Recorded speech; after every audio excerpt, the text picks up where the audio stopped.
Ease up on that mouse pad. That's right. Get away from that. Good boys and girls. Because today we're going to ride the high country. We're going to go back in time, and we're going to talk about one of the all-time greats. We're going to talk about a man that had a profound and positive impact on the Western genre. So get yourself some buttered popcorn, maybe a little glass of whiskey, and let's saddle up and take a ride back to the glory days of yesteryear.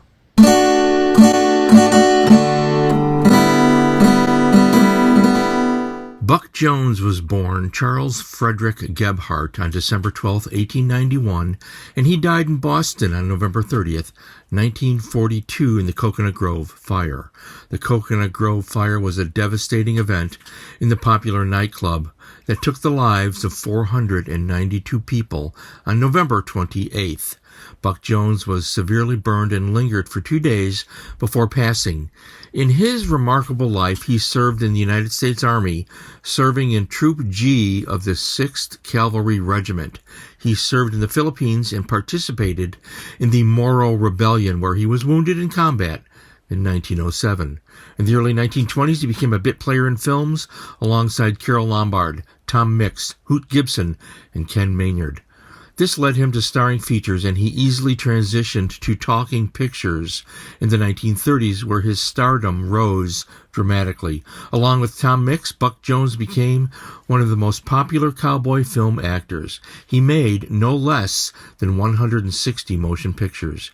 His passing in 1942 was a tragic loss to the film industry.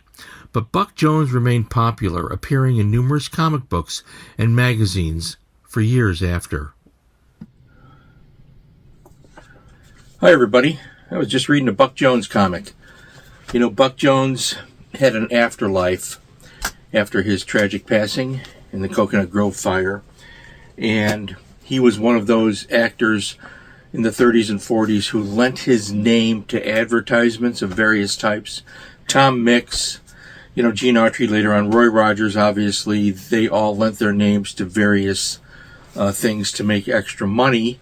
Hopalong Cassidy, William Boyd, etc. And those are the collector's items of today, you know. See if you can price out one of Fess Parker's Davy Crockett lunchboxes. It's, you know, there's an aftermarket even today for this stuff. And so, you know, the Buck Jones comics, there weren't very many. Dell put them out in the 50s. They're pretty good. I've enjoyed them. I've got just a couple of them. The artwork on the covers is fantastic. You know, really good material for you comic book collectors to get into. And I don't know, it's a lot of fun. I collected this one from the UK. This is Cowboy Picture Library number 278 from, I think, 1958. And the reason I collected this Buck Jones comic is because of Guy Newman Smith. Guy Smith, and I'll have a photo pop up over here. Guy Smith had the original artwork to this comic book. And I asked him if he knew what issue it was from, and he answered. He said yes, he knew it. He used to read this in the UK. I don't know how many of these there were. I think there were more of these than there were the Dell comics. I'm not sure. And so I bought this, you know, as a tribute to Guy Smith for my Western comic book collection, which is probably something I should do an episode on, I think, soon. We'll see how soon I can get to it. I thought that it would be fun to ride the high country back in time and take a look at some of the available Blu-rays and DVDs for Buck Jones. So let's start with the DVDs. I have two of Dawn on the Great Divide, and this one is, I have a scan coming up so you can recognize it. This is the one put out by Alpha Video, and it's a horrible copy. Do not buy it because there is a better copy out there. Alpha Video does not have a good reputation. I ended up getting this for free because not only was the quality poor, but the DVD wouldn't play properly. So Amazon replaced it for free. I don't really want it, but I kept it. The really good copy that you can find on DVD, which I don't find yet on Blu-ray, but it's VCI Vault Classics. And it looks like this. And they have a series of Buck Jones DVDs and even some Roy Rogers out there that are better quality than you normally find. The problem is with most of the DVDs for these companies is that they're using old prints, 16 millimeter or whatever, beat up prints that are deteriorating, transferring them to DVD cheaply, just basically refilming it and putting it out and making money. But VCI Vault Classics has better quality. So this is a pretty good quality of Dawn on the Great Divide, which is the last film that Buck Jones appeared in. It was part of a sequence of films, I think there were 8 of them, called the Rough Riders series, with Raymond Hatton and Tim McCoy. Now, Tim McCoy doesn't, this is the last one, and Tim McCoy does not appear in it because he was called up to service World War II. This is 1942. And this film was released shortly after Buck Jones passed. It's a pretty good film. I really like it. I like Buck Jones, obviously. Hence, this episode would not exist. Thank you, Buck Jones. We have a couple of others. I want to talk about this one.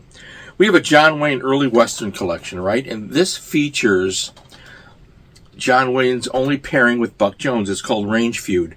The other films on here are Two-Fisted Law with Tim McCoy and Texas Cyclone, also with Tim McCoy, and then Angel and the Bad Man, which is a later film, 1946. So these prints are pretty good. The Range Feud one is really good compared to some of the others on the market.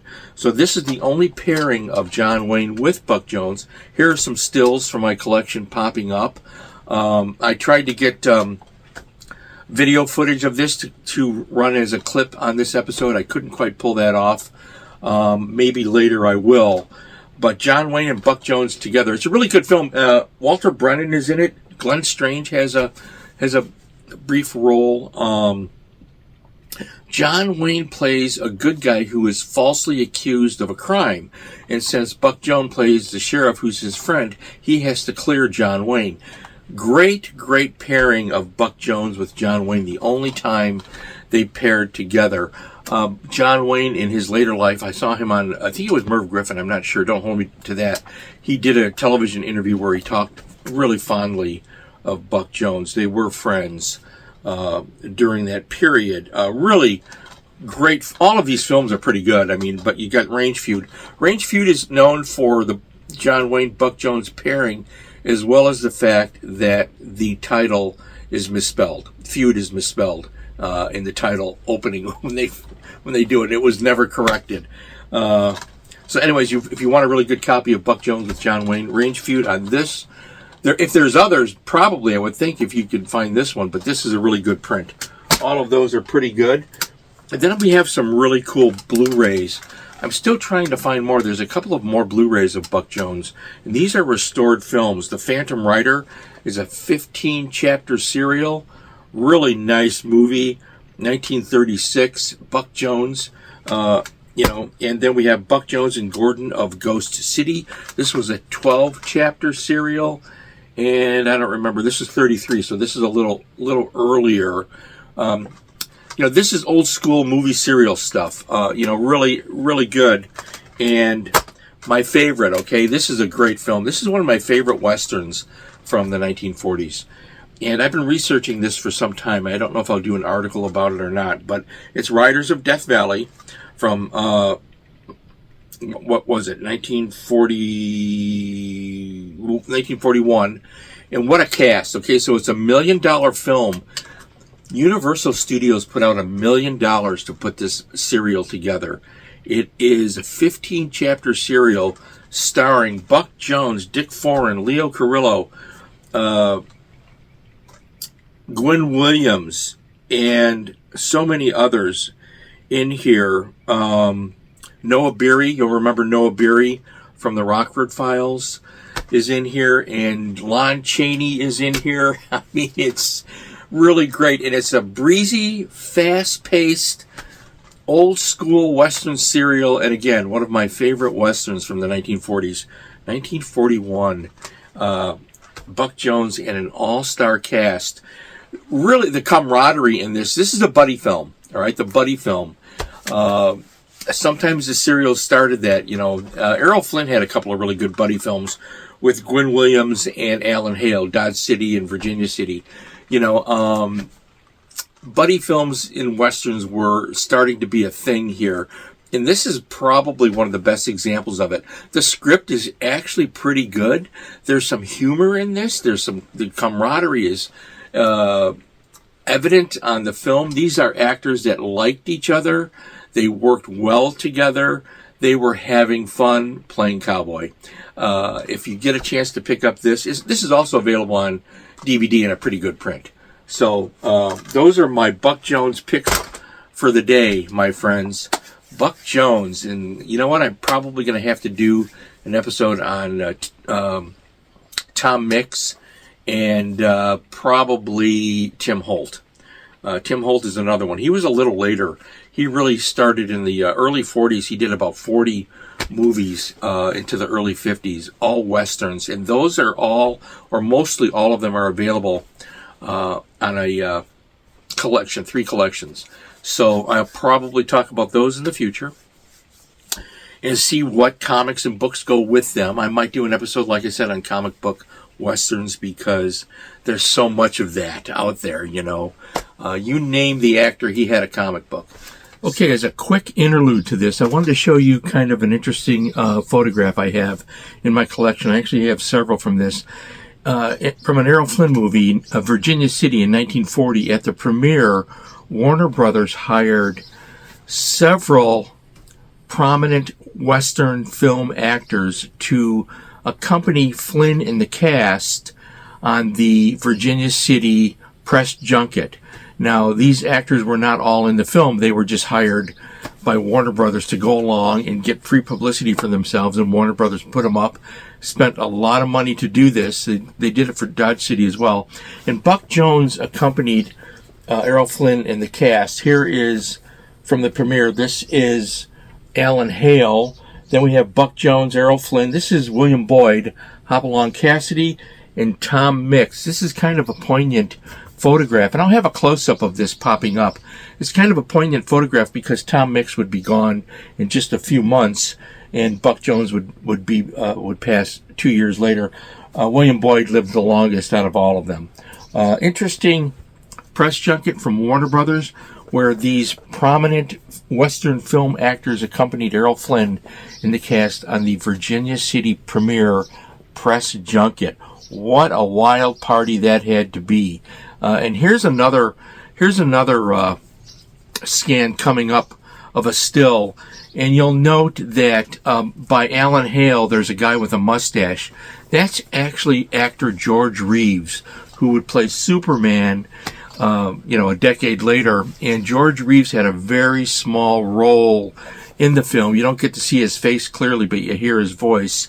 And so George Reeves accompanied Errol Flynn as well as these other cowboy actors on the press junket. Also visible in this other photograph is Humphrey Bogart, John Garfield, and several others, that were there. But notably, it's a rare photograph with George Reeves with the cast of Virginia City and some of these other cowboy actors. Buck Jones, of course, is sitting in the middle, smiling as he always did. All right. So, anyways, Buck Jones rides again at midnight. When you have insomnia, sometimes you get up in the middle of the night, you pop in an old Buck Jones and ride the range with one of the greats who was gone way, way too soon. He was 50 when he passed, but what a career he had. And again, John Wayne and him, they were good friends, and John Wayne always spoke fondly of him. I hope you enjoyed this little retro look back at one of the greats, Buck Jones, riding that range. My friends, stay well, stay happy, keep the trail dust out of your throat, and swig some whiskey. Read some books, feed that brain of yours. I'll see you along the dusty trail.